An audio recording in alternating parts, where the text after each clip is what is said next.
So my name is Holly Smith. I am the board treasurer here at Big House Books, and I've been involved with Big House Books since our founding. Hi, I'm Miranda Vaughn. I am the program assistant at Big House Books. I've been involved with Big House Books since July 2021, I believe. So I serve because the original founding group of Big House Books needed an accountant to make sure that all the funding was accounted for and that their IRS status was obtained. So I really just got involved to handle, the back end financial work, and then really just fell in love with the process and fell in love with the mission. And particularly after COVID, I got even more involved in the day-to-day volunteer sessions, just to revive us after being down for so long because of COVID. And I became involved with Big House Books because I was new in town, and it was still during the pandemic, but kind of towards the end. And I come from a library background, so the idea of being able to help give books to people really stuck out to me. And so I began volunteering as a way to get involved in the community, but also to spread literacy to marginalized groups. So we serve all incarcerated people across the state of Mississippi. So whether you are located in a state facility housed under the Mississippi Department of Corrections, or you are housed in a county jail under a sheriff's office, we also serve the only federal prison in the state, which is in Yazoo City. And men, women, all walks of life are the population that we serve. Volunteerism is important to me because it really provides a sense of community for me on a consistent weekly basis. I know that I can come here week after week and see some of the same faces, but also see some brand new faces and be able to introduce them to Big House Books and what it is that we do. And so for me, it really is all about the community. And I'm personally not a big reader. I don't read a lot of books. It's just not something that I've done much of in my adulthood, just busy with work, but I love the process, and I love to see how people can work together in a very small span, like a 2-hour session, and get so much done and feel like they're connected to a higher purpose than just themselves. The letters inspire me to serve. You read those letters, and every week it's like our P.O. box is just stuffed full of those letters and that wanting and thirst for knowledge, for love, for seeing someone as a person, for bettering yourself.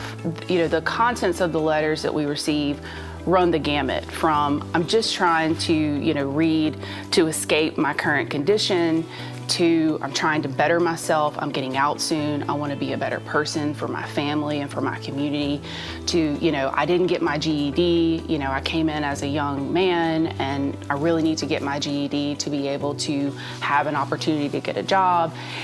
And then you read letters from people that will likely never get out, and they are trying to teach others in prison how to read. And so they want reference material, dictionaries, elementary how to read books.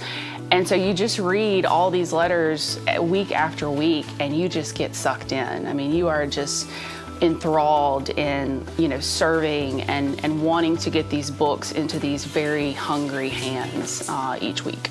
Usually if we have new volunteers, we will get them to come in and actually read the letters first. That's typically what we put them on, because we tell everybody, all you have to do is just come once and you're hooked, because they read these letters and they fill the requests, and they sort of develop a bit of a relationship, with this person that they've never met, because they get to see what their reading preferences are and kind of be their personal shopper. And one thing I don't think that people realize about an incarcerated population is that there's very little choice in their lives. And which is a very basic human thing that we take for granted. And so that's one thing that we get to give them is the opportunity that they request the books, and then we give them what they request to the best of our ability.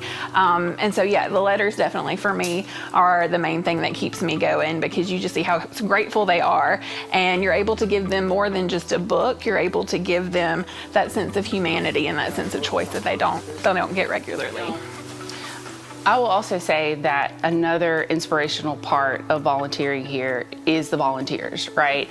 So our volunteer ranks consist of everyone of all ages, all backgrounds, Black, white, young, old, male, female, and everything in between. And so it's just really amazing to see how our process is accessible to all. We can serve college students, we can serve retirees, and we do. And so it's just really a great and efficient way to get involved. And you really don't need to know anything. Like, you just show up and we can put you to work. We've very intentionally designed the space to work for a lot of different populations. If you're disabled, we have sitting jobs, or if you want to move around, we have, jobs where you can move around and pick books and pack books. And so our mission has always been, how can we make this a more accessible process to volunteers so that people will want to come back every week? Well, I would love to say that it's completely unselfish, but I do just get the feeling of feeling like I have helped somebody, that I'm a part of a community, as Holly mentioned, and especially dealing with the incarcerated population. They are a marginalized group that is a group that a lot of people don't think about helping.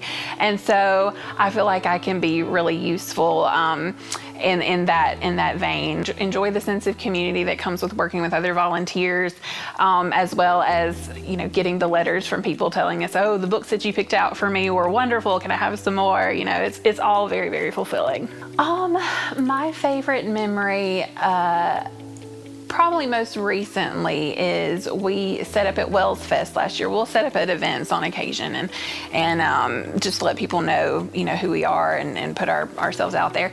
And we had a person come up to our table who was previously incarcerated and used our services. And she told us she just wanted to stop by really quickly and just thank us for what we had done for her, but also just let us know that she had witnessed firsthand, being inside in this women's prison, that all the women felt this way, that it was like Christmas time every time they got a package from us. And she was like, I just want you to know that the work you're doing is so beyond appreciated, beyond words, and just to hear that firsthand from somebody who had used our services and got out, it was a wonderful feeling to kind of just, remind you that like the work that you're doing is appreciated, and it's always nice just to meet someone that we've served before. So my most favorite memory at Big House Books thus far has been actually the grant funding that has come through the Volunteer Commission. So after the pandemic, they put out many grant opportunities, and I volunteered with another person to write a grant. I'd never written a grant before, and so that was something brand new that I could do to serve to us for expansion of our mission. And so the Volunteer Commission has funded us to improve our space and make it more accessible to our volunteers. And that was just so rewarding for me personally. On top of the, every week reading those letters, feeling that connection to the recipient of the book, the funding is so crucial to be able to continue our mission and to, continue empowering our volunteers to serve.